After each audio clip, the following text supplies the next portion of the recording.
The following program is intended for mature audiences. Takes the snap. He's back to pass. Steps up. Oh, it's a strip sack, and Arizona recovered it. The Cardinals win. Are you kidding me? That's just like the Denver game. Are you kidding me? A strip sack. Teddy dropped it. Arizona wins 23-20. You're listening to Basically a Sports Show. Follow us on Twitter at Basically Sports. Subscribe to our podcast on iTunes. And check out every episode of the show at basicallysports.tumblr.com. Now here's your hosts, Zach, Greg, Mike. And you're listening to Basically a Sports Show. What's going on here in this baseball game? I just turned it on, Houston and Boston. Oh, baseball games? Okay. Those are going on? But you're gonna be like that with me after what happened to me? You're gonna do me like that? Okay, fine. I watched 2 innings of Diamondbacks Dodgers the other day. Well, that hasn't been a good series. What happened to this? If Arizona gets through, it's lights out for the Dodgers. Yeah, that's sports, man. That's just the way it goes. I really thought they would have trouble with the Diamondbacks, honestly. Yeah, the D-backs hit 6 home runs in the first 2 games, and they're down 2-0. I mean, it is entirely possible that LA just got all the funk out of their system, and now they're good to go again. You get in the playoffs, and you ratchet it up a level. And if you look at it talent for talent, the Dodgers are way better than the Diamondbacks. Baseball's probably the sport where this is the least true, but usually talent wins out, especially over a series. Clayton Kershaw got his first ever home playoff win in that series, which is amazing to think about. Yeah, and that was big, too, because if he showed up and pitched like he was capable of in the playoffs, that changes the whole dynamic of the series, and that's exactly what happened. Yeah. I got to watch the Indians game against the Yankees. Game 2 was pretty good. Was that the one where Girardi didn't challenge something? And right, yeah. People all up in arms about it? The Indians were down 8-3 and came back and won. But I was a little preoccupied at the time. Yeah, probably just a little bit. I would like to tell the story a little bit, just in case anybody listening might benefit from my experience. I think you guys are all up to speed on what happened, so I'll go through it quickly. On Wednesday, I had what I thought was a really bad case of heartburn. Took some Zantac, it went away, and I thought, okay, no big deal. And then the next morning, I woke up on Thursday, and it was back, but it was different. Long story short, I went to tried to get in to see my regular family doctor, couldn't get an appointment, so I went over to what they call the convenient care center. And the nurse practitioner there told me, okay, it could be your stomach and heartburn, but it might also be your heart.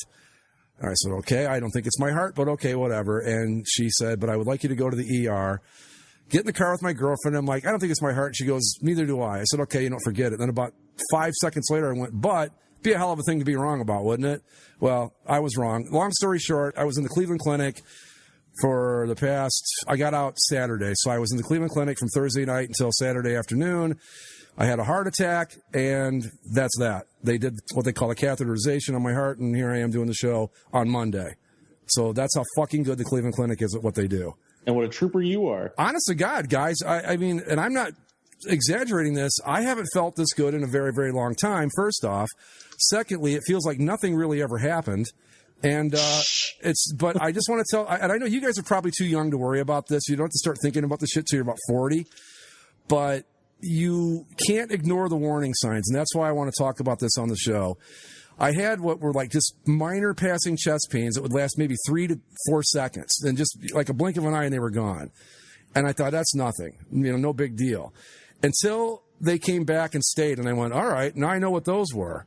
As my girlfriend put it, she's a registered nurse, and she said that your heart will try to get your attention. And the longer you ignore it, the harder it will try. And so finally your heart will say, you know what, fuck this.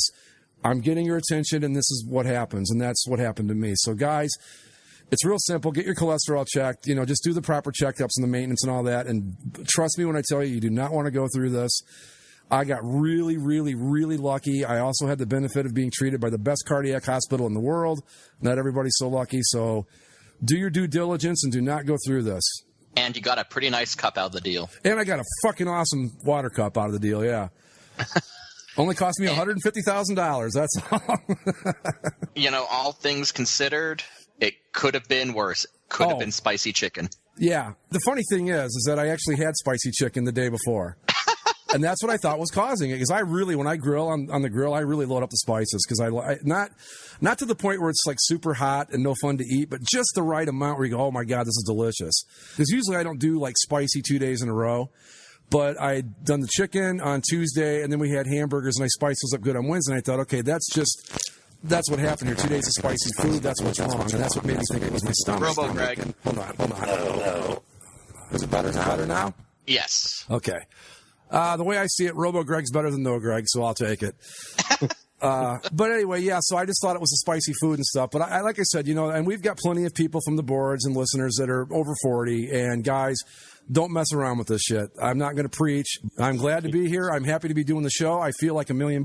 And I got lucky real quick. There was no muscle damage to my heart at all, which is damn near a miracle. Yeah. My EKGs were perfect every time they took it. And I cannot stress this enough. The Cleveland Clinic, they have a reputation that precedes them, and they earned every bit of it. These people were literally the best I've ever seen at what they do. It was amazing. I refer to that as like they were like a well-played song. They were so fucking good. It was just like you never even worried. They were just that good at their job. So anyway, that's the end of that. So let's move on. I don't want to dwell on it because I don't like talking about it that much. I'm a little embarrassed by it, and I'd like to get the word out. And I promise it's the last thing I'll say about it. On the floor I was at the cardiac center at the Cleveland Clinic, I would say a third of the guys there were a good 15 years younger than I am. There were a lot of guys that were like 30, 35 years old. There were 4 or 5 of them on my floor. So just saying, pay attention to the signs. And that's it. We can move on now and do a regular show. No, it's important stuff. Yeah. It really is. So we're all glad to hear you're great. And we can continue doing the show. Believe me, I don't think I've ever been as happy to do a show as I am this one. I mean, because really, if we had to come in here and then we'd have to design a memorial patch for you. Yeah, the Greg Memorial episode of Basically a Sports Show. That's just a whole thing. We'd have to make a black armband for the podcast. A lot of extra work. What it means to be a Cleveland Brown region would be the Greg Memorial region. Oh, geez. No, let's not even talk about this. I don't like this. I don't like where this is going.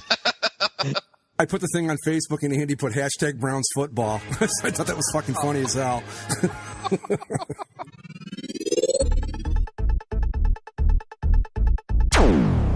Something that passed us by, and I just wanted to see if, we want to talk about, is the bit of news concerning NBC, the NHL, and the Olympics. You guys know where I stand on the NHL and the Olympics. I think they made a really bad mistake here. What has NBC said? That they will not be airing NHL hockey? Well, the thing was a little blown out of proportion as to what the actual motive is. Mm-hmm. So what the thing is NBC broadcasts the Olympics. And you'll find this out, in the coming months, Mike, but when NBC does anything for the Olympics, they go all out. Yeah. Every single channel for that period of time, if it's under the NBC umbrella, whether it's NBC, CNBC, MSNBC, NBC Sports. The business network channel? All of them. Occasionally they have to throw some stuff on there. Bravo, Oxygen, all these channels. If it's an NBC Universal channel, they generally have Olympic coverage on it because there's so much. You got to use up all the real estate to cover it. Right. They'll put like archery on CNBC or something.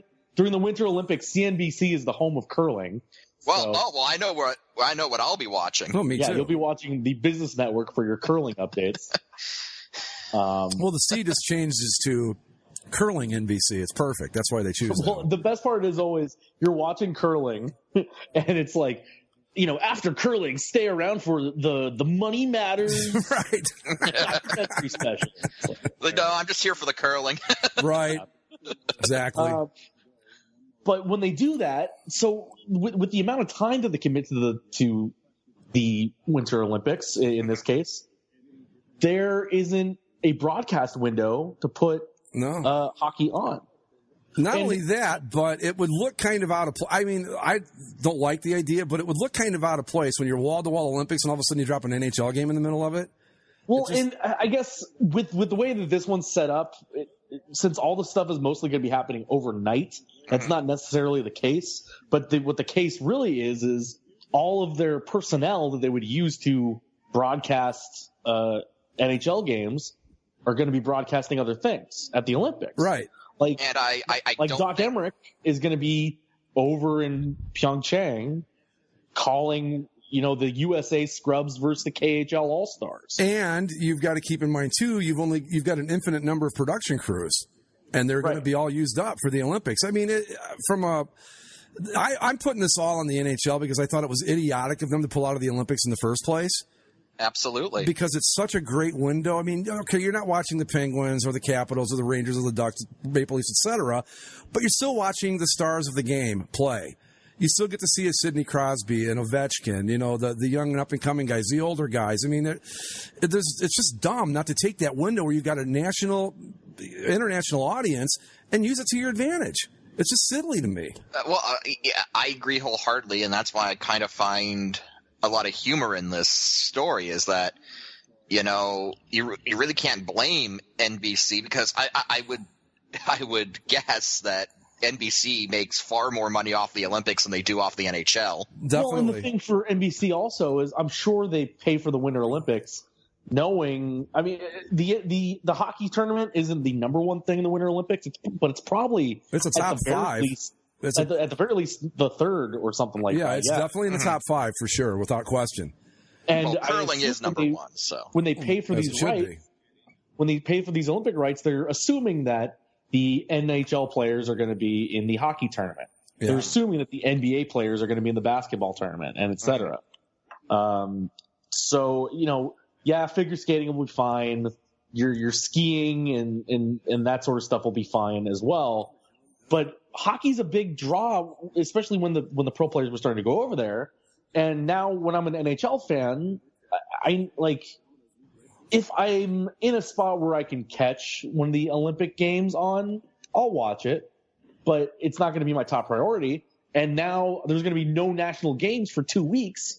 So unless I didn't buy the NHL package, so otherwise the only games I'm going to be able to watch are Ducks games for that 2.5, 3 week span. And this is going to be rough for a lot of fan bases because, not every team has the best local coverage.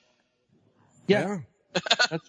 Apparently, Carolina's local coverage, from what I've heard, is leaves a lot to be desired. I bet you we could probably do a better game than those guys do, and that's no knock on them. I just don't think you're going to find. Well, I don't know. There's got to be enough good hockey announcers out there to fill 30 spots or however many teams, 31, I guess. What is it now, 31? 30, yeah, it's 31 because Vegas. But fighting Vegases. But the thing with the Olympics is that Zach's exactly right. The figure skating, that's where they saw the ads because that's the women love that. I mean, I'm not being sexist. That's just that. Look it up. That's the way it is. That's the big ticket item is the figure skating. That's where the ratings come from. But to get the guys, you got to have the hockey. And I think in order to get the guys to really pay attention, you've got to have the best possible hockey you can have. And to be quite honest about it, I don't have a lot of interest in watching a bunch of Cleveland Monsters and whoever. I don't even know if the minor league guys are going, or is it all going to be college kids again? If you're an AHL player and you're on an NHL contract, no dice. But if you're an AHLer that is on a strictly AHL contract, like you signed with the Cleveland Monsters but not with the Columbus Blue Jackets, right? Then you could possibly go. I think that's how that works. So let me ask you this though. But so what? Let's say in baseball they have the 40-man roster. Those are the 40 guys that are technically part of the major league roster, right? Yeah. 15 of them are always down at the minor league level somewhere along the way. What is the NHL number for that? What's their number? Is it like a set number per team? And the minors that are, I think it's 40 also. Okay, so basically, you're looking at so the typical NHL roster is how many? I mean, I know on an active night it's 20, right?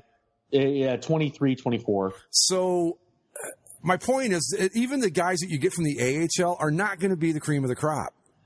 Yeah, they're going to be the guys. Like if you go to a minor league baseball game, it's the guy you go, man, he's been in the minors for 14 years. That's the guy you're going to see. You're going to have college players or minor league burnouts. Right. That's what you're going to get in this tournament.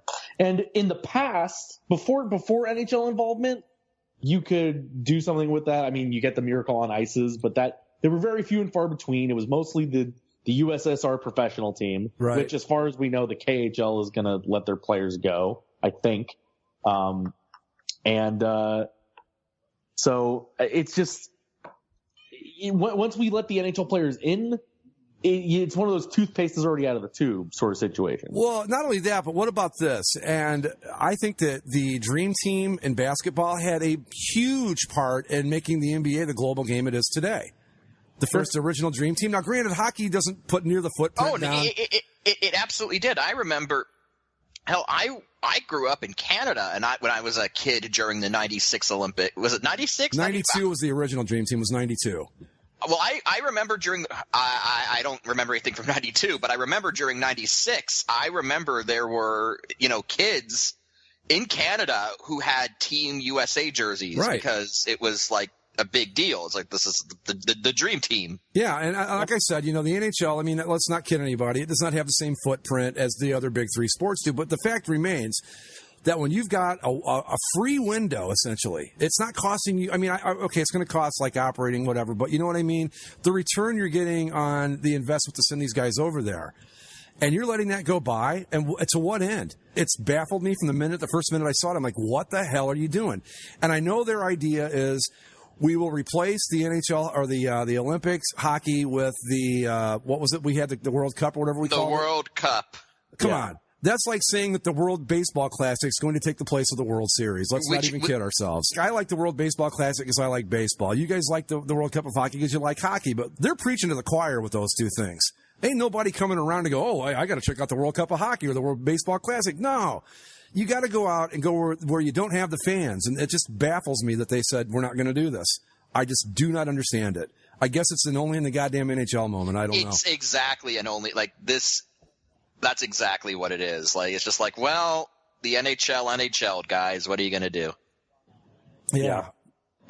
Unbelievable. Yeah. I just, this is entirely their fault because, they know it's not this. Again, this isn't some sort of vendetta by NBC. The New York Post writer Larry Brooks wrote that it's a middle finger to it's not. No. This was scheduled ahead of time. It's just you decided not to go. We already committed our broadcast schedule to this, and normally we assume that you're going to go. So this isn't any sort of thing. No. NBC versus the NHL. It's just the NHL pulling another dumb. And honestly, and again, from a purely numbers point of view, take emotion out of it, pure logic. What's NBC going to do here, right? Like Olympics or NHL hockey. It's a no-brainer in terms of viewership and money. Exactly. And not to mention, I mean, how much money do they put out in rights fees to broadcast these Olympics? They can't afford to put anything but Olympic. If there is Olympic coverage they can put on TV, they have to do it because they've got so much money invested up front in this thing. They got to find a way to make their money back. So, of course, they're not going to do the NHL games. I don't know that if it were the NFL, if they would step aside and go, we're going to put NFL games on during the Olympics. I don't know that they would even go. I mean, maybe that. But that's the only sport I think that could break through this. Baseball's not going to do it. Basketball's not going to do it. Hockey damn sure ain't going to do it. And it's just stupid. Since the last time, since 4 years ago, we've now got Connor McDavid, Jack Eichel. Who are some of the other young players? The Domi, the kid.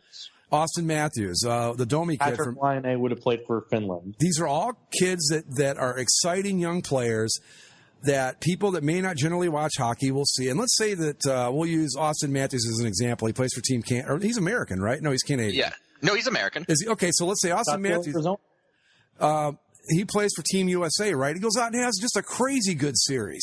You going to tell me that people aren't going to follow him and go, this kid's good, I want to see what he does in the NHL? I mean, come on. Well, and the worst part is, as an American hockey fan, and like, I remember in between the times and when we saw the World Cup, as an American hockey fan, we see all these young kids and we're like, maybe the next Olympics is the time that we can finally beat Canada at one of these damn things. Yeah. And now we're not going to even play the damn thing. And when we went to the World Cup, this last year, as much as a farce as that thing is, they had the under 20 team or under 25 team or whatever. Mm-hmm. And the U.S. team was garbage because all their good players were on the Young Stars team. Oh, but come on. Team USA made up for that with, like, inspiring speeches from generals and truculence. And grit and jam and, all that. Right, yeah. I don't know. I want to see the young kids. Sorry. Yeah. But that's the thing, though. And, to the USA part of it, how long have we been punching that ticket from the 1980 team? Do you think that if they went out and did it again, that no one would care? Come on. 100%. No, they've been punching that ticket, and that's exactly why the team has always been built the way it was with that grit and jam. And we're not as talented as everybody else, so we're beating them at their own game. Well, we're at a spot where we finally had a almost an equal talent base maybe, and now you're not going to get to see it because the NHL wanted to NHL itself. Well, I mean, it's really that's been the template since the '80 team because it was gritty and whatever, and yeah. Well, but again, as Zach kind of alluded to back then, if you were Team USA, that's kind of how you had to compete because. Yeah, but let's be honest. Not to be disparaging, but everyone else was faster. Right. Well, yeah. Well, you've got to remember too the kid going up against the fucking Red Army team. Right, and that was when the Eastern Bloc was still in effect in the Soviet Union. So I mean, it wasn't just the Russian team. I mean, the East Germans were good, the Polish team, the Czech team, the whole bunch. Yeah. They were all basically pro teams. But not only that, setting all that aside. The greatest, it's in my mind, still the greatest moment in the history of sports was when they beat the Soviet Union and won the gold medal. It's just such an amazing upset. But let's be honest about it. You played that thing 1,000 times, it's going to happen once. It was not a template. It was a wow, what just happened type thing. So I don't. Well, yeah, Greg, because if you listen to the speech, out of 100 times we might be. Well, he's right though. Yeah, but not tonight. Yeah, not here tonight. You have an opportunity. Yeah, it's the greatest sports movie ever. I don't care what anybody says. You can skate with them. You can stick with them. You can show them that we are the best hockey team in the world. God, you get me all fired up. I'm going to watch that movie when we get off the air here. I'm sick of hearing about the Russians. Summit Series did it better. I'll have to. Is that available on YouTube? That they do a miniseries on that? I'll have to watch it sometime. It was a CBC series, so I'm not sure where it would be available. So it was much more kitschy.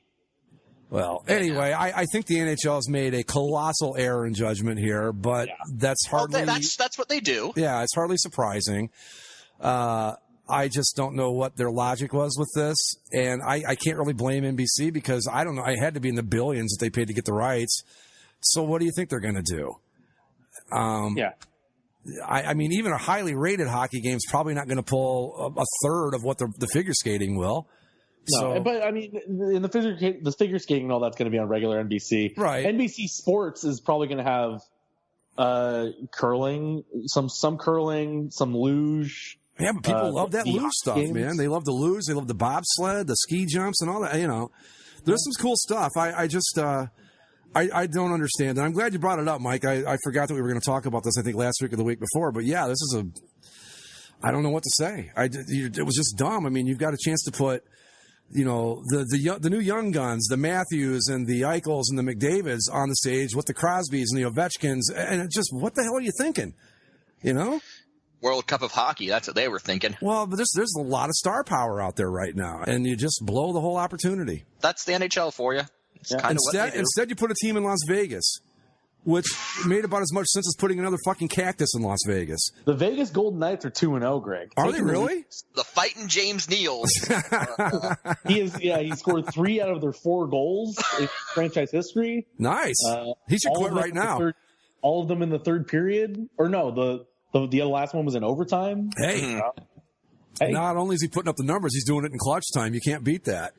Yeah. Well, I mean, to tell you how this season started also, remember how bad the Colorado Avalanche were and how the worst team ever assembled? They are currently 2-1 and looking okay.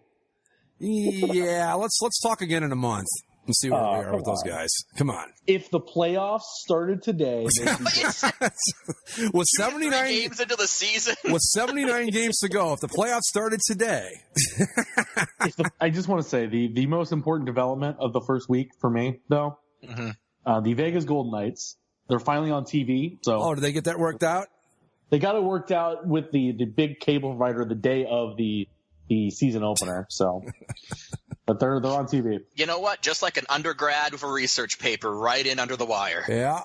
The best thing about their TV broadcast so far, they have sponsors for bits or segments or whatever, right? Mm-hmm. For the injury report for the Vegas Golden Knights, the injury reports on AT&T Sportsnet Rocky Mountain are presented by Never Too Hungover.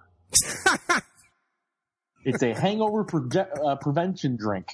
That is the best tasting and effective way to help prevent hangovers. I suppose that's appropriate for Vegas. Right. I think that's hysterical. It says, never too hungover injury report. So basically, you got to think every Vegas Golden Knight is day to day with potential hangover. Right. I just got to think if you're an announcer, it's got to be tough to keep a straight face when you're doing that read. And now we cut to the Never Too Hungover Injury Report, presented by Never Too Hungover.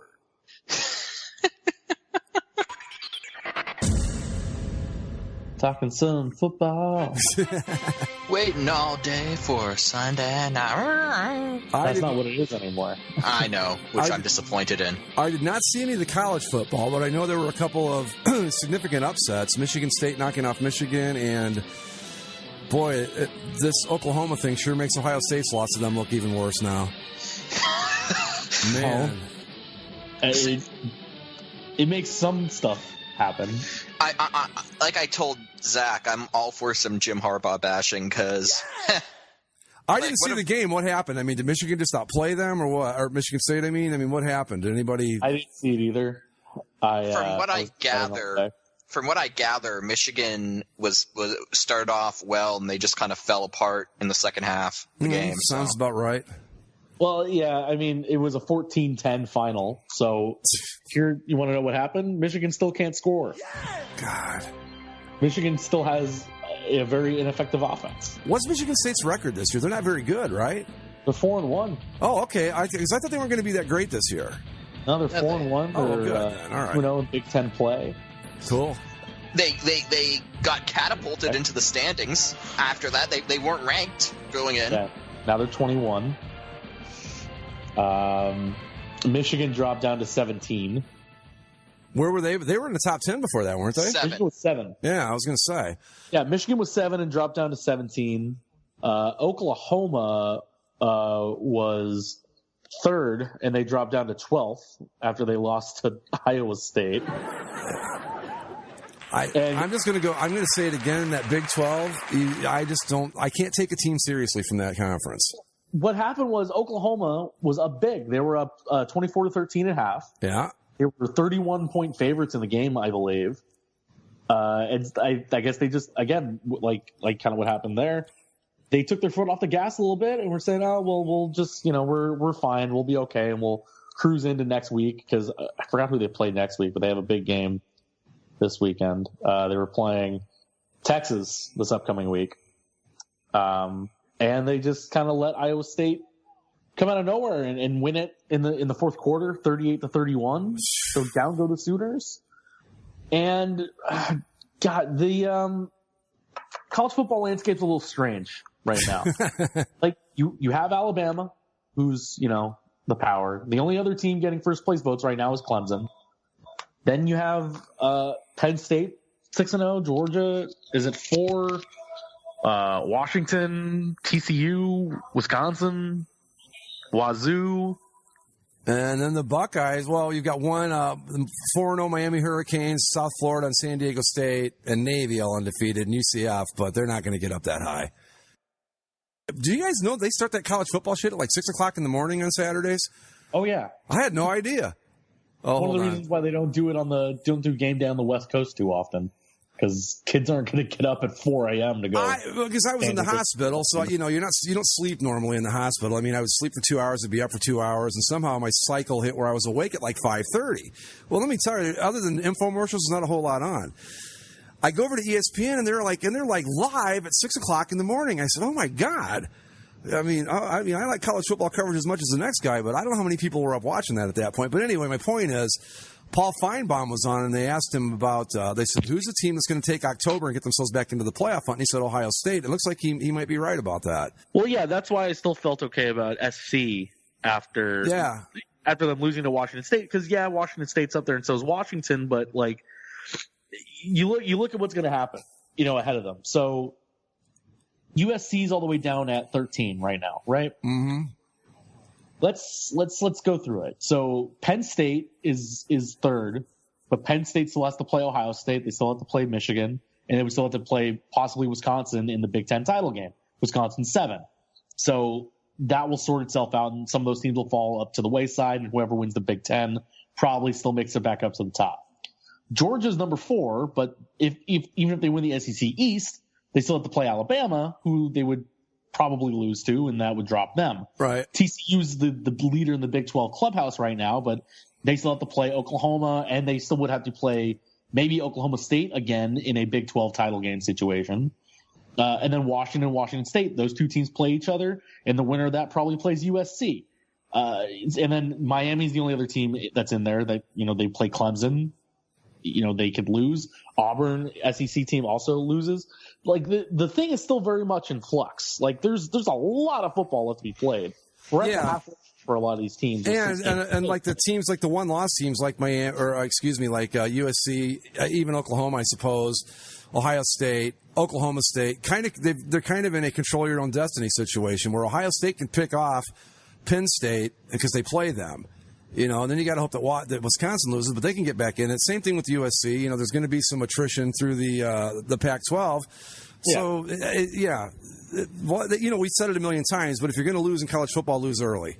And that's what everybody's done here. So there's only two teams that I think that are, Alabama and Clemson, if they're not there at the end of the day, then something really strange has happened. Yeah. At some point. And then the rest is kind of up for grabs. And the thing about the rest of it being up for grabs, that's exciting for the rest of us for the rest of the season. But when it comes down to playoff time, if we don't get a third straight Alabama Clemson title game, then again, something weird has happened. I think that I know I've not seen them play much this year, but what I've seen of Alabama, they just look like they're a step better than everybody else. But they always do. Yeah, but more so this year it seems than usual. But I don't know that's necessarily that they're that good.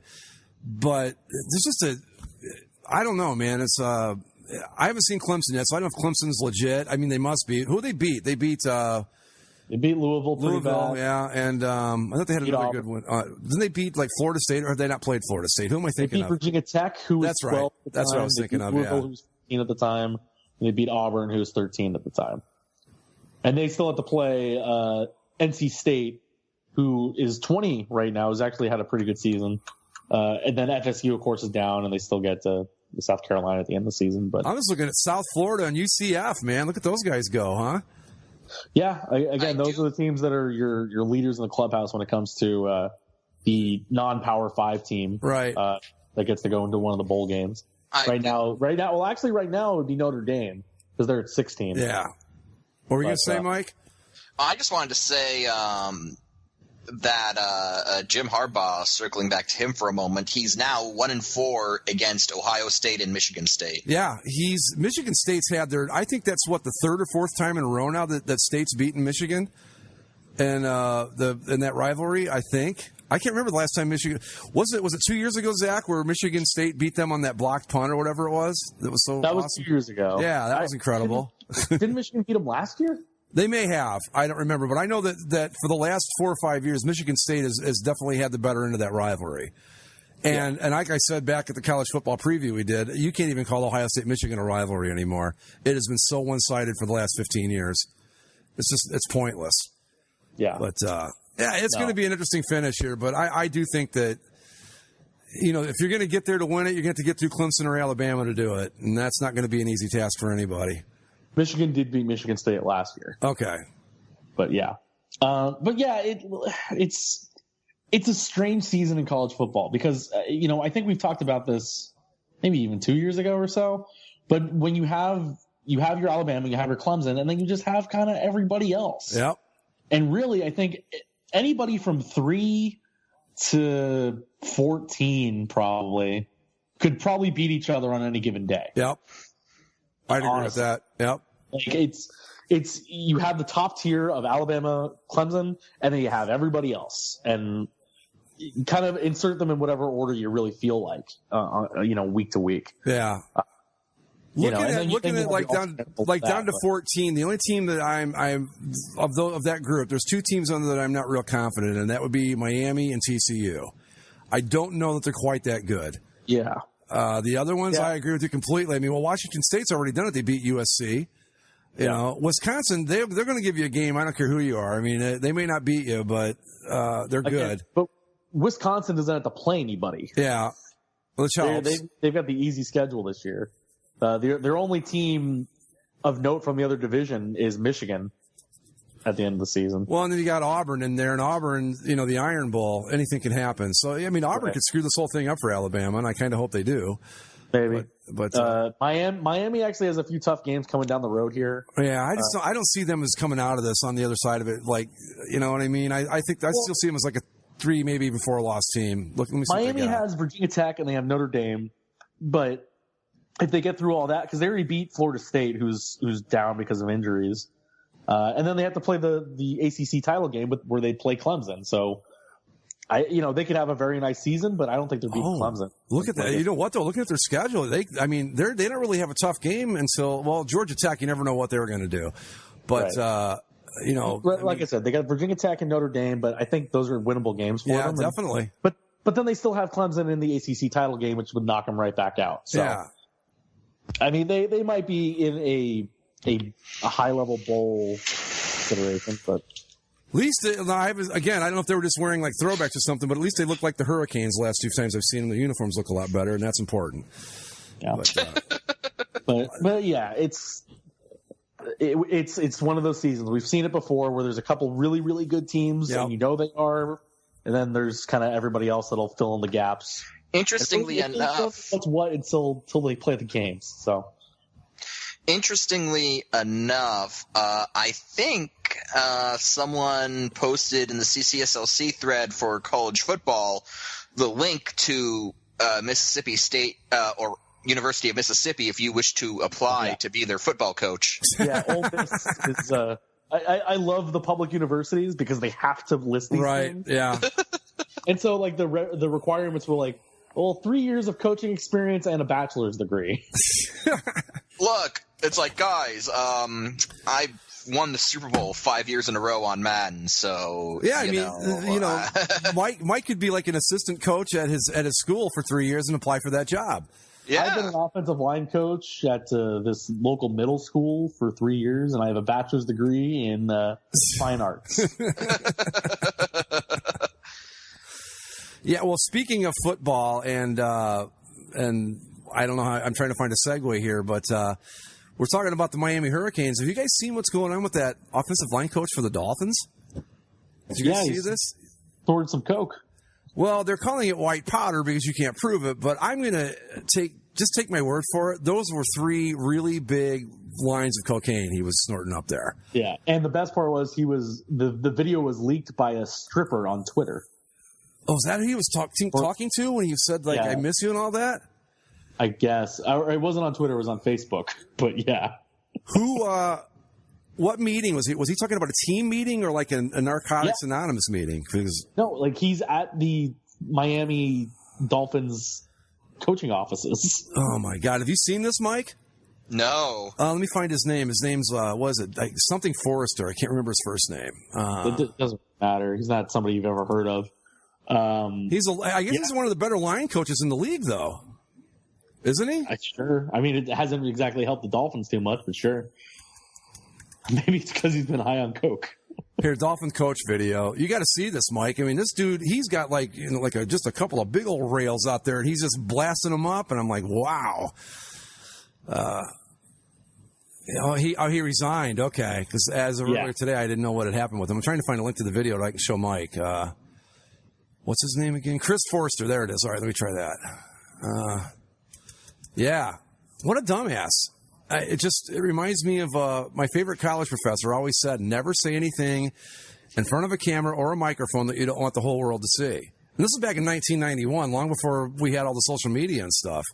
She was saying this. But, yeah, it's see, videos. Where is he? What, they take it down? Oh, there it is. Oh, these guys just coming right out and saying it. He was caught snorting cocaine. But yeah, it was funny. Miami. What else are you gonna do? I was watching like ESPN. Like it was white powder, and what's his name? Adam Schefter. He's like, it's white powder, but we all know what we think it is. It's like, yeah, there it is. There's a good link to it. Yeah, it's one of those things where you can't call it that. Just right? Because you can't say for sure, but allegedly, yeah. But he's got the $20 bill and. I'm not going to lie. I was around cocaine back in the 80s, and that's exactly what it looks like. That's exactly how you do it. It had all the characteristics. The only thing that troubled me was like, if he's by himself, I'm counting 1, 2, 3, 4, 5. He's snorting it with a rolled up 20. All right, that's coke. Yeah. That's how you do it. But the thing that bothers me is that 5 lines that are pretty good size there. That's a lot of cocaine. And which either means that he's a really big dude or he's got a pretty bad problem. That he needs that much of that shit just to get a buzz on. Because I'm going to tell you, if any of us snorted that amount of cocaine, we'd drop dead on the spot. That's a lot. That's like a... God, I'm really giving a... It's probably like at least a quarter gram, maybe even a half a gram. And that's a lot. And he's just like hoovering that shit right up, man. Unbelievable. What a dumbass. Yeah. Has he explained why he made a video of it? No, of course not. Okay. All right. I don't know. I haven't seen the video. Like, I've seen stills of the video, but I haven't, like, listened to it. It looks like he's addressing his girlfriend. Yeah. And he says something along the lines of, can you imagine me doing this before I go to a meeting? And I thought, well, yeah, now we can all imagine it because we're watching it. Anyway, so let's fuck this guy. I mean, I hope he gets some help because that's a lot of coke. It really is. And no, I mean, it is. I saw that. I'm like, wow. You know, the thing is, with there being 5 of those on the table, he might have been there with someone else that we didn't see on camera. But cocaine's not usually a community drug, so I'm thinking that's probably all his. But anyway, let's talk about the actual game itself. Screw this guy. Yeah, sure. Zach, what happened to your Rams? Turnovers. I didn't see much of it. Boy, the uniform sure looked good, though. Oh. Yeah, no, the throwbacks look great. The Rams 16-10 to the Seahawks. Look, they had one touchdown on their opening drive that didn't go in because Todd Gurley was running towards the end zone, was trying to extend the football out and maybe touch the pylon as he was diving out. But as he was stepping out of bounds, his arm got hit that was holding the ball with one hand, and it was coming out as he hit the line. It was like when exactly was his toe on the line, the ball coming out. But anyway, the ball came out and hit the pylon, so that was a touchback instead of a touchdown. Oh. So they would have been up 17, or they would have been up 7-0 then. Then they eventually, they scored another touchdown later. The Rams do. So they could have been up like 14-0 at a certain point, and the game was probably a heck of a lot different. And then, 5 turnovers through the game. Tavon Austin drops a punt recovery. The offensive line, who had been actually pretty good for a while, they let the rush kind of get to Jared Goff a little bit, and he's getting hit when he throws one for an interception. Gets hit by another when he fumbles the ball on a sack fumble. But even through, and also they missed a field goal from their always automatic kicker who made 7 field goals last week. But and even that, and then at the end of the game there, he had, what's his name, Cooper Kupp? Yeah, Cooper Kupp had the ball right on his hands. Right on his hands the first time, and the second time he was so clearly interfered with and they didn't call it. Yeah, I guess they thought the pass was low, but he's still getting hit. Yeah, so, it was clearly interference. On the last play of the game, they didn't call it. But yeah, so here's my thing. Despite, one touchdown essentially being taken away, a missed field goal, 5 turnovers, and dropping the potential game-winning touchdown pass, the Seahawks still only won by 6 points. Yeah. Yeah. So the Rams, the thing that was impressive to me, the Rams defense had kind of been up and down and not trying to find their feet with a new scheme with Wade Phillips and all that, while the offense had really carried them for the first 3 games. On Sunday, the offense sputtered, but the defense looked great. The defense looked really, really good for the Rams. And that was very encouraging to me that, despite all the troubles the offense finally had, that they only lost by 6. Yeah. The offense get back on track. Defense plays like it did. This team is fine. They're both 3-2. Yes, the Seahawks technically have that little edge in the division now, but they play again one more time, and we'll see what happens then. But still, not a good game to lose, but it was fine. I'm not upset about it really. And I'm with Mike. They need to just bite the bullet, pay the fine, and wear those uniforms all the time. Oh my God, yeah. Oh man, so better. And I will thank the Seahawks for wearing their white pants instead of the dingy gray ones that they wear. Yep. the road, that looked really great. Yeah, I thought it's going to probably make my best list this week. I thought it looked really good. How about the Jacksonville Jaguars, guys? Are we in on them yet or not? I think I'm in on them. I think I am too. We went from Saxonville to Sucksonville. And now we're at Pick Sixonville. Is that what we want to call them? 2 pick sixes, 5 interceptions of Ben Roethlisberger in that game. Oh. I think Roethlisberger's toasted. I think we've gotten to the point where Roethlisberger maybe has hit the wall. I mean, because he's not a young guy. No, and I think that I like the Steelers come into the season. I think we're 5 games in. There's no more overreacting. I don't think they're very good. They're 3-2, so they're still in first place in that division, but they're not great. This might be the worst division in football this year. They're not great. The Ravens, despite winning and being 3-2, still aren't very good.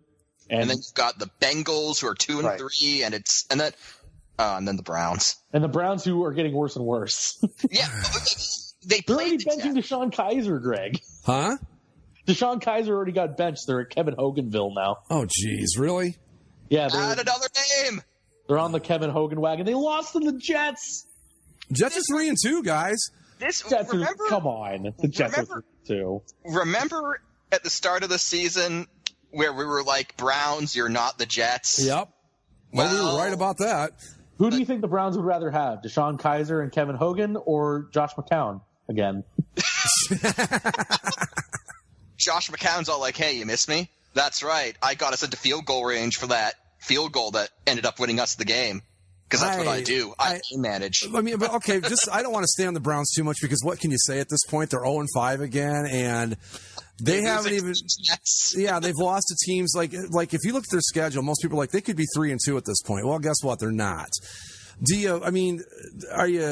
I'm not seeing the improvement I hoped for, and I don't know if you blame that on the coaching. I thought this was going to be like the start of a turnaround. No, this team is not good. No, and it's like, so do you blow it up again? I mean, what do you do at this point? I don't know. I mean, okay, they lost to Pittsburgh, and Pittsburgh we're seeing isn't exactly the world beater that we thought they'd be. Right. They lost to Baltimore. Again, Baltimore's not like good. They lost to the Colts.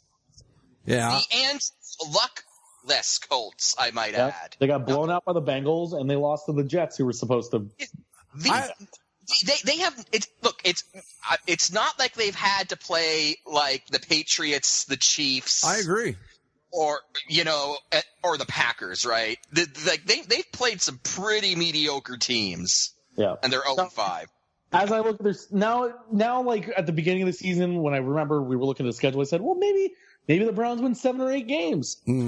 Like looking at them now and kind of reevaluating what their schedule looks like. Jesus. Houston, maybe because Tennessee's kind of sputtered. Maybe Tennessee, if they get Marcus Mariota back, then that's no right, concept. When they're playing with Matt Castle, then it's an entirely different. Yeah, I mean that's Tennessee's biggest problem right now is their quarterbacks down. But they're at the Texans, Titans, Vikings, Lions, Jags. They're playing the Clippers. That could work to their advantage. Yeah, they get the Bengals again, but the Bengals blew them out. They get the. The best thing was somebody, the announcer for the Chargers Giants game, actually called the Chargers the Clippers. It's good. I just see that LAC monogram, man. Clippers. Yeah. It's LAC and everything else fits. Must be the Clippers. Yeah, no, 100%. And I mean, they get the Bears. There's maybe at best like 3 games that they could possibly win left on the schedule. Yeah. Because they're just not there. I just don't know what you do at this point. I mean, it's clear that the players they're picking aren't. I'm trying to think of like a draft pick that's worked out pretty well. I mean, now they picked up Garrett and what's his name, Peppers this year, and a couple of. Yeah, and Myles Garrett finally played this week. On his very first play from scrimmage, he had a sack, so good for him. Yeah. But I just don't know what you do. I mean, I thought Hugh Jackson was going to be a pretty good coach, but it's the same problem they've had all along. They don't have a quarterback, and that's a problem. Well, they have to give this coach. They can't just fire him out. Like they need to give him. Fuck it. At this point, I don't know what you do, but I say give him 5 years. Yeah. See what happens. What's the worst that can happen? In 5 years, they still suck. They're going to suck again if they fire him. Might as well give him time to at least see if he can do something. You're exactly right. They are going to suck for the next 2 years, no matter which direction they go in. So why not give him a shot to see if we can implement his whole program and see what happens. Mm-hmm. But they're just god awful. I just don't. I've seen absolutely. If anything, they've regressed. I think the Jets. God damn it! And the 3-2 New York Jets. Jesus Christ. Yeah, but anyway, I don't know what to say about it. It's just what do you do at this point? Oh, Bears are tonight. I was going to say who do they play this week, but that's tonight. They're playing the Vikings in the NFC North. That isn't the Packers game. Yeah. Let's see what else we got here. So let's go through some of these a little bit. Let's just go down the line here. Pats Bucks. Nice game for the Patriots, but that's against the Buccaneers blue. I did not see this one. I was preoccupied. I watched the first half of it, and then I was like, I'm going to watch something else. I don't know. Were the Bucks competitive, or was it just like pretty clear? No, the Bucks were definitely competitive. The Bucks held their own. They did. I mean, they never let the game really get away from them. So that's good. I mean, the Bucks outscored them in the second half. I just had the Bucks being better than 2-2 at this point.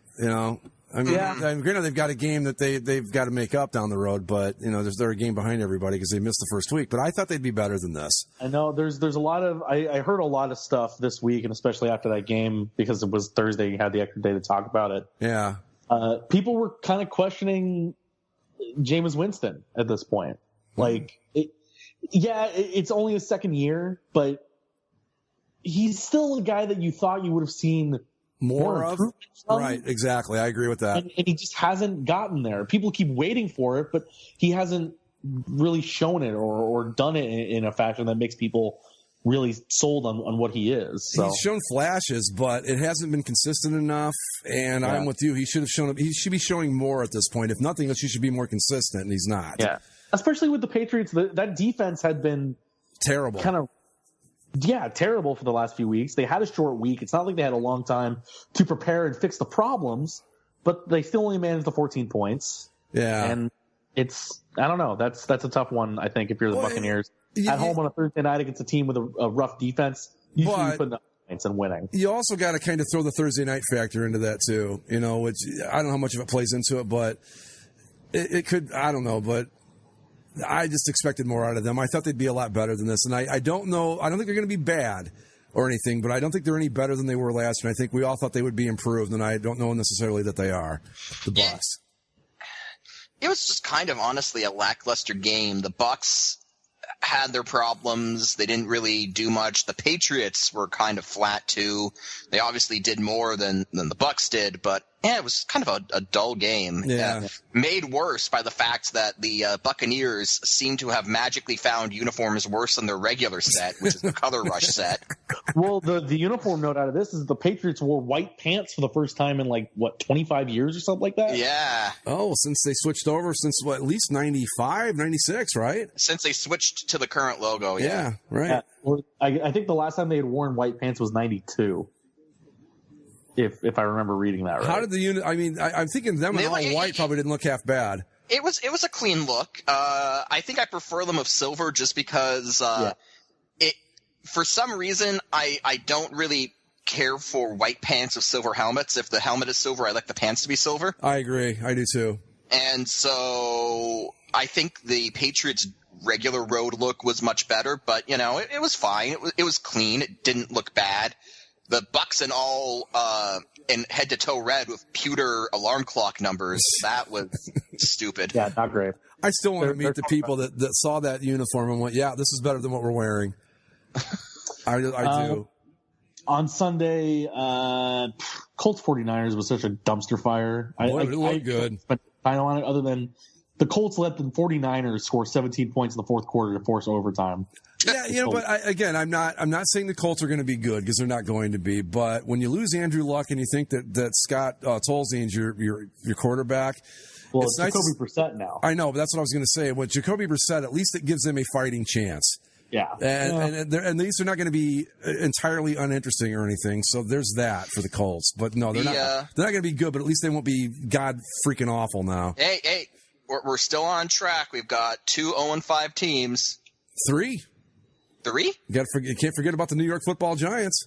Oh, that's right. Yeah. The quest for 0-16 is still alive and well. Yeah, fortunately, the LA Football Clippers pulled a real Clipper and couldn't be just outright terrible. They had to, be just mediocre. Yeah. So they did win a game there. Hey! You know what? The Chargers have always managed to beat Eli Manning since he snubbed them in that draft. Well, I don't know why. It didn't help Eli that Odell Beckham broke his ankle. Oh, yeah. God, really? So he's out for the year or what?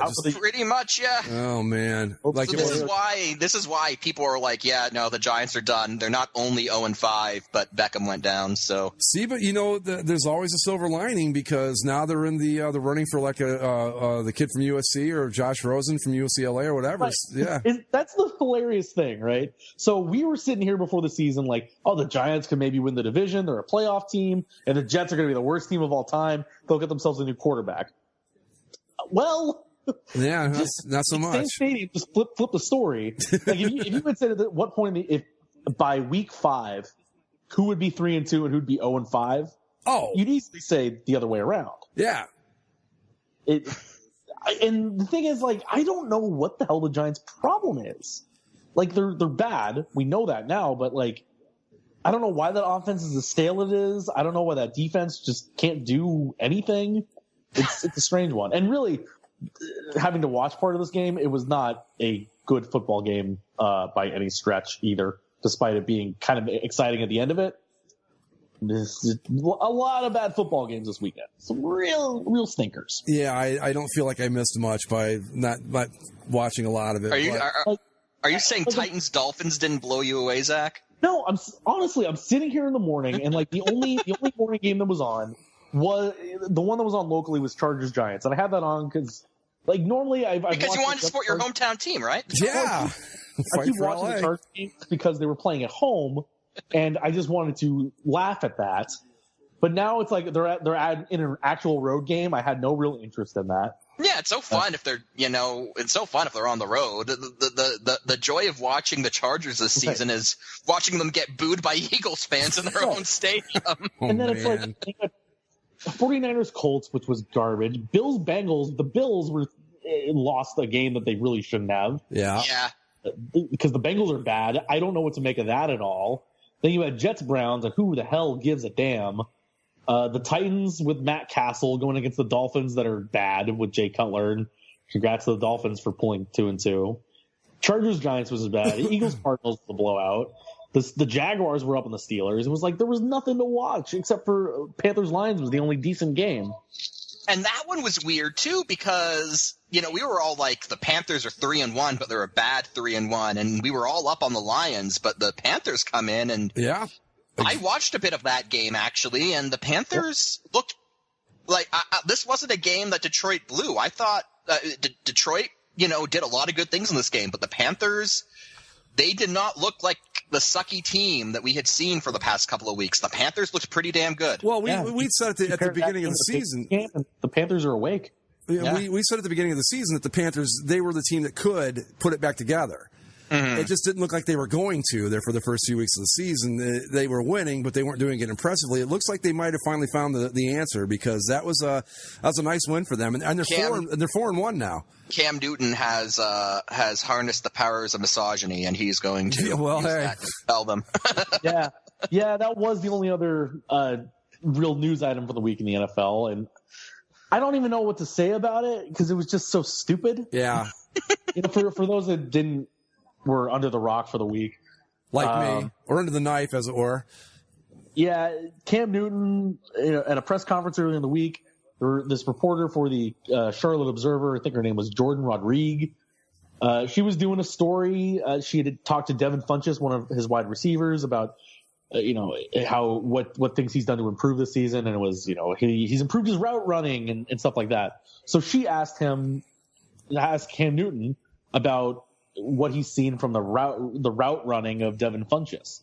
So Cam Newton just sat back there and said, it's so funny to hear a female asking about running a routes. Yeah, that was not the smartest thing to say at that point. And he made a face like, I'm making a joke. And it's like, it's not funny, Cam. No. And then, of course, like afterwards, apparently she went to go talk to him and like sort it out.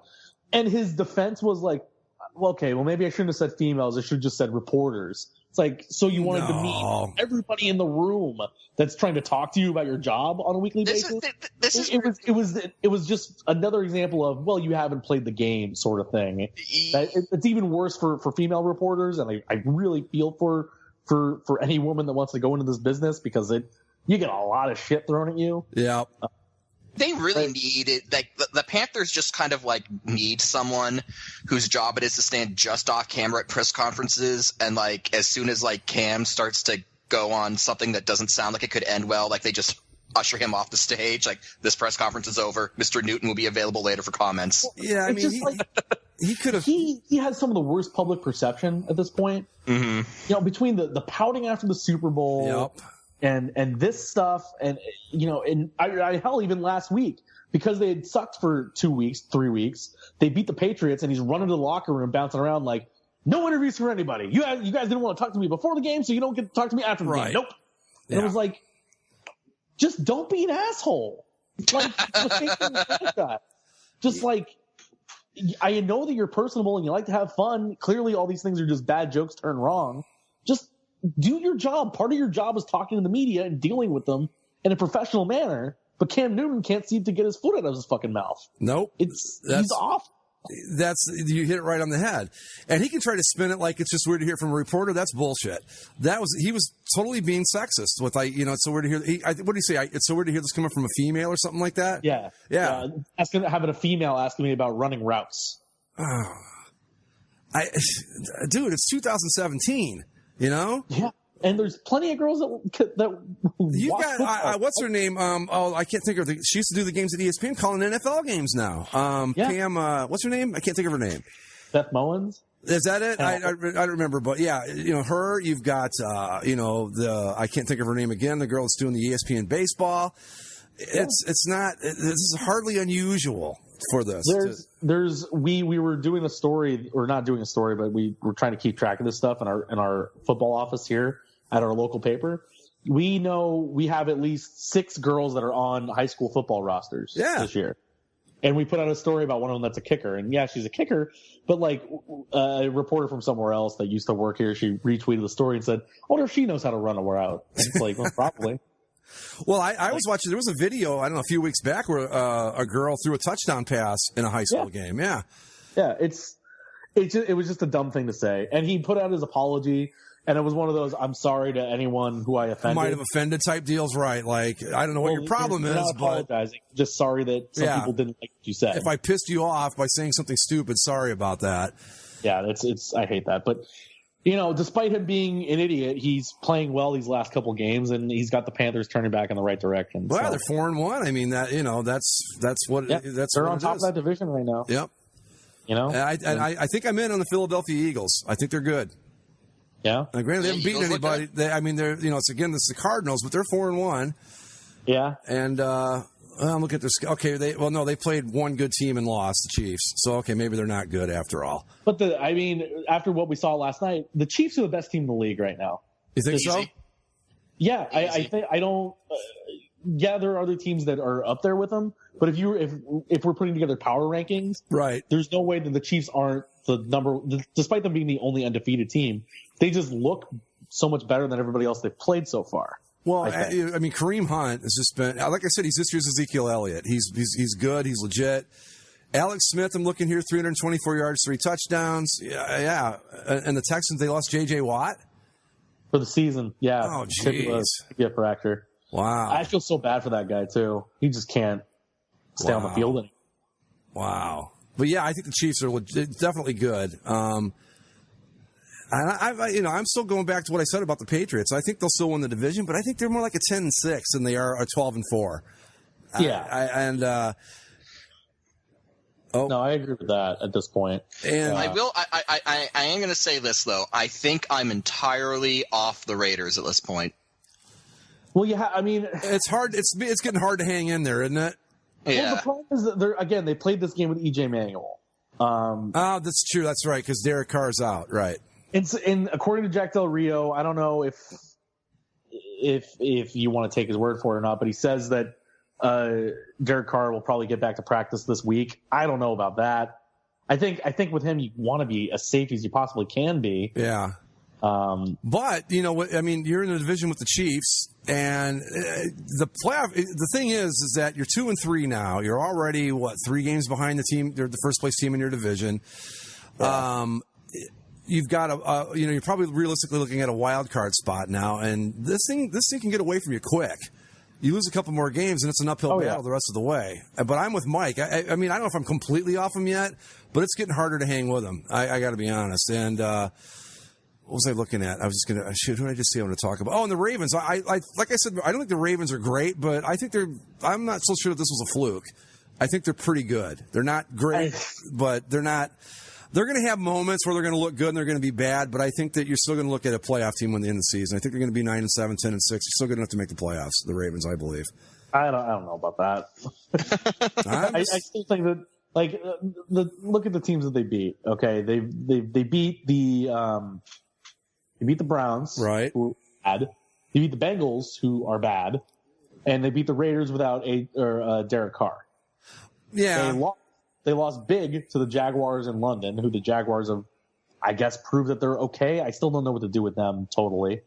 And they lost to the Steelers, who you just said were bad. They lost them 26-9. Okay, well maybe I'm wrong then. I don't know. Well, that's really, what I'm saying though. I think that looking at them, I'm not putting them like if we had a power ranking, they'd be like 13. I'm saying that I think they have just enough to compete for a wild card spot in the AFC. I still believe that. I don't know. I could be wrong. Well, I guess my point is that they're not going to be like a 5-11 team. They're still going to be hovering around 500, and a couple breaks fall their way. They're a playoff team. They're not great by any definition, but they can have moments. I think if anything, what this weekend of NFL football showed us is that there's only one, maybe 2 good teams. Yeah. And the rest is just kind of a middle ground. Like it's kind of a down year. There's a lot of middling football out there. Right. Yeah. But I think there is one team that maybe has made that jump. They've done it tight. But I want to know what you think about your Packers now, Greg. They win probably the game of the weekend. The Cowboys gave Aaron Rodgers just enough time to march down the field. And a great story for Devontae Adams to catch that touchdown pass. Yeah, that was awesome. All of that. Last week's game. But they win 35-31, and they're 4-1. Yeah. What do you think of your Packers right now? I like it, and I think in a season like this, with the league being what it is, or you don't see a truly dominant team in the NFC, you like your chances. But there are just 2 things that just keep troubling me. The defense has moments where it's pretty good, but it's not something I'm really confident in. I get that he's Aaron Rodgers and all that, but it just seems to me like they rely on him way too much. Now, I understand that he's the quarterback and all that, and maybe that doesn't make sense. Maybe I'm not painting the picture I'm trying to here, but it seems to me like you need to diversify just a little bit because it's just I'm not quite on board yet. I mean, yeah, they're 4-1. Nice win against the Cowboys, who I thought would regress this year, so that's fine too. But I'm just nervous about them. I'm not completely sold yet, if that makes any sense. They're just there's a little things here and there but like I said, with the NFC being what it is this year, they've got as good a shot at going to the Super Bowl as anybody does out of that conference. So that's nice. What are your thoughts? What do you think about them? I think they might be the best team in the NFC. It's either them or the Eagles. Yeah. It's just they got their asses handed to them by Atlanta. And I'm not saying Atlanta's not good, but Atlanta exploited all the things that I think are wrong with the Packers, and they did a good job of it. Yeah, it's true. I just think Aaron Rodgers allows them to be at a level that some teams can't reach. Right. Like, how many teams could do what Aaron Rodgers did for the Packers at the end of that game? Not very many. Maybe the Patriots with Tom Brady. There's a couple guys that can do that, but for the most part, not too many. Like if the Eagles are up by 4 points and they're playing the Packers and they're in Philadelphia. Do the Eagles, and there's how much time was left in that game? Like a minute? About a minute. A little over a minute, maybe a minute 10, something like that. Can Aaron Rodgers do that against the Eagles? I think so. Yeah. Can he do that against the Falcons? If the score is there, sure. Yeah. But I just think the Falcons did a really good job of exploiting all the problems with the Packers defense. But, hey, 4-1, especially after that ass kicking they took at the hands of the Falcons, I'm happy with 4-1. And I didn't think they were going to win yesterday because, you saw it, they couldn't seem to get off the field with the Cowboys, But we'll see. I'm happy. Believe me, I'll take a 4-1 over 2-3 anytime you want. But I'm just still a little concerned about the defense, and I still think it sure be nice if they could figure out at least a semblance of a running game with that team, I guess is my point. And they don't seem to have one. I want to look at, just because I opened it up and I think it's kind of interesting to look at right this second. Not that I think it'll stay this way at all, but these are what the playoffs would consist of if the season ended today. Okay. You'd have in the AFC, Chiefs as the number 1 seed, 5-0. Bills as the number 2 seed at 3-2. The Bills getting a first round bye. Over the Patriots? Yeah, I guess the way the tiebreakers work out, they have okay. Tiebreaker. All right. Jacksonville is leading the AFC South at 3-2. Pittsburgh is leading the AFC North at 3-2. Then your 2 wild cards would be the Broncos at 3-1. They had a bye this week, so they only played 4 games. And the Jets, funnily enough, based on how the tiebreakers work out, they would be in the playoffs as of right now. I don't think that's the Ravens gonna last. Also at 3-2, and then the Dolphins or the Patriots are also 3-2. In the NFC, your number 1 seed is the Philadelphia Eagles. Number 2 is the Packers. 3 is the Panthers. All 3 of those teams are 4-1. Then the Seahawks are in the lead in the NFC West based on the win over the Rams. And then your 2 wildcard teams would be the Atlanta Falcons at 3-1. They also had a bye. And the Lions are at 3-2. They have the tiebreaker over the Rams, who are also 3-2. I could see that NFC playing out pretty much like that, with the Rams having to fight their way. You know what I mean? Like, I could see those teams. I don't know that the AFC is going to stay quite like it is right now, but I could see the NFC holding up pretty true to form right there. Yeah, because you have Minnesota at 2-2. They play tonight. If they beat the Bears, great. They'll be 3-2 also, but I don't think they're built for the long haul. No. Saints are also 2-2. They had a bye. Not built for the long haul. Tampa Bay is disappointing, and they should be better. Yep. But they're also 2-2. Redskins are 2-2. They were on a bye. And then you have Cowboys 2-3, Cardinals 2-3, and then the rest. I think the Redskins are a real X factor. You just don't know what you're getting with those guys. Yeah, I think of those teams that aren't in that group right now, maybe the Bucks make a run, but I think the best of that other group is the Redskins. Yeah, I'd go along with that. Some noise, yeah, and mess things up.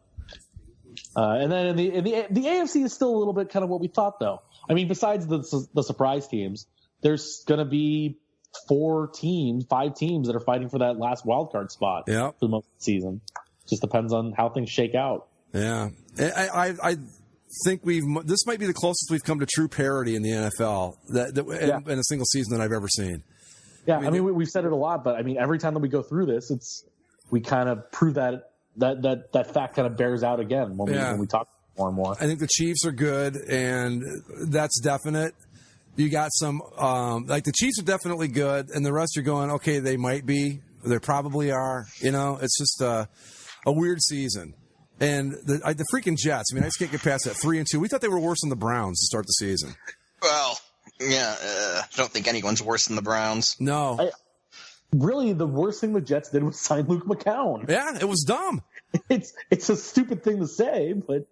Well, it is because, the guy, he's not by any definition an elite quarterback or even I don't think he's like a mid-level quarterback, but he's good enough to win 4 or 5 games.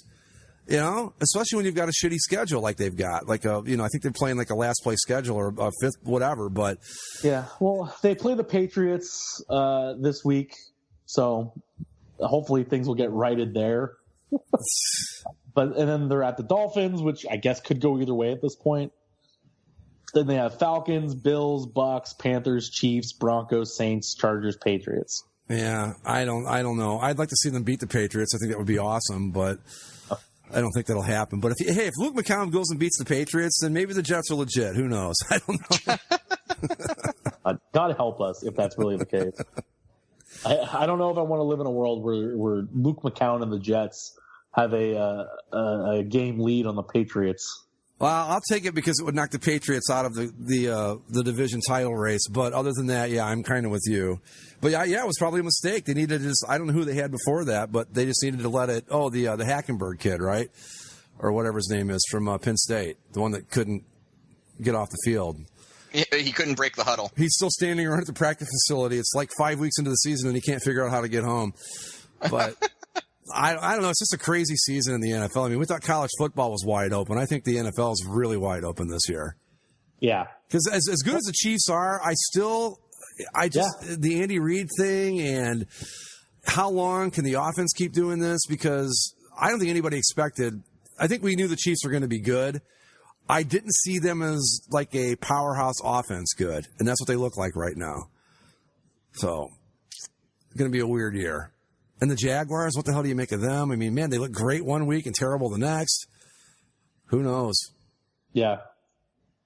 Yeah, that's man. Yeah. It's weird when you say, well, the Chiefs are far and away the best team in the league, but they'll probably lose in the first round. Yeah. I wouldn't be a bit surprised, would you?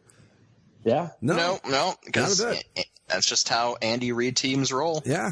I mean, like this team right now, you look at them and go, they should win the Super Bowl this year, but we know they're not going to. Don't even get excited about it. Anyway, I don't know. We got anything else? Cubs and Nats are tied at 1-1 in the 8th. Oh, this series is a 5-game, right? The division series? Okay. Yeah. And Mr. Baseball over here. I'm like, how many games was that series? Anyway, if we get... go ahead. I'm just saying the Yankees avoided the sweep against your Indians. Yeah. I'm not worried, though. You're not. I saw a Cleveland fan in the thread at the CCSLC who is now convinced the Yankees are going to win the next two. Oh, please. He probably thought that. He probably thought they were done after they were down 8-3 in game 2. Come on. No, to be fair, I thought they were done after they were down 8-3. Well, I'm done in that game, sure, but I mean in the whole series I'm talking. Yeah, I don't know. The Indians have too much raw talent to blow the next 2 games. I think they're the best team in baseball right now. Although Houston, if they get past the Yankees, they'll be playing Houston, and you can make an argument they're the best team in baseball right now. Houston, Cleveland would be a pretty good ALCS, I think. Yeah, you got the pitching against the hitting, which is even if Houston in the AL is still weird and unnatural to me. I don't like it. It's funny. My brother and I were talking about that because he said the Indians will play the Astros. If like the Indians win and Houston wins, I'm like, yeah, that's right. And he goes, I can't get used to Houston being in the American League. I said, no one can. No one likes it. I don't think. No, it's just stupid. You guys are probably too young to remember when the Brewers were in the National League, and I'm still having trouble with that. Or in the American League, I mean. Well, to me, I don't remember it, but I know that I knew historically that the Brewers were in the AL relatively recently. So when they needed to move a team to the AL, it seemed obvious, just move the Brewers back. That seemed to make the most sense. I agree. They moved the Astros for some stupid reason. Yeah, I don't understand that either. I don't get that because I don't know. I don't understand it. But it should be the Brewers should be the American League team. The Astros should go back to the National League, and that would make everything right. But anyway. We'll see what happens. I think the Indians are going to be fine. The Astros knocked off the Red Sox today, so that's the end of that. Dodgers were up, 2-0 on the D-backs? On the D-backs, yeah. I think that was pretty much over. Yeah, no, I think the Dodgers kind of exercised. I think they got through a lot of their suck, and they might be back. They might be back on track. So if they are, forget it. Because that team was a freaking powerhouse until they hit that stretch there towards the end of the season, man. They were unbelievable. And, I'm curious to see if the Nationals are going to national because they, what's that series, tied 1-1? Or no? Yeah. So that'll be interesting to see, too. But now they got to play 2 in Chicago. And I bet you anything, they come back. Well, can Chicago win it? Yeah, if they win 2. Washington is going to go back to Washington with the series tied at 2 games apiece when they should have just been able to finish it off. and then they'll lose. So, anyway, if we got nothing else, guys, let's wrap it up, and we'll go from there. Y'all know the routine. Follow us on Twitter at Basically Sports. Argue with us about the Arizona Cardinals, but no one else. Subscribe via Stitcher, iTunes, Spreaker, and the YouTubes, and you can find us on Facebook. We will see you next time. Later.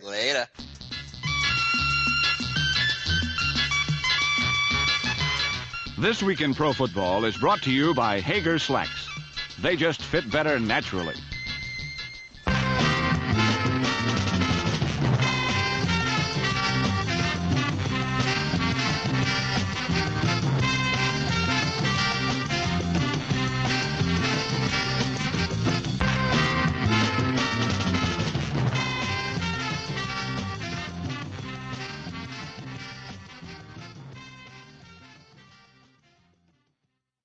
Four men from across the United States of America and Canada came together to form one podcast. And that podcast became the Basically a Sports Show.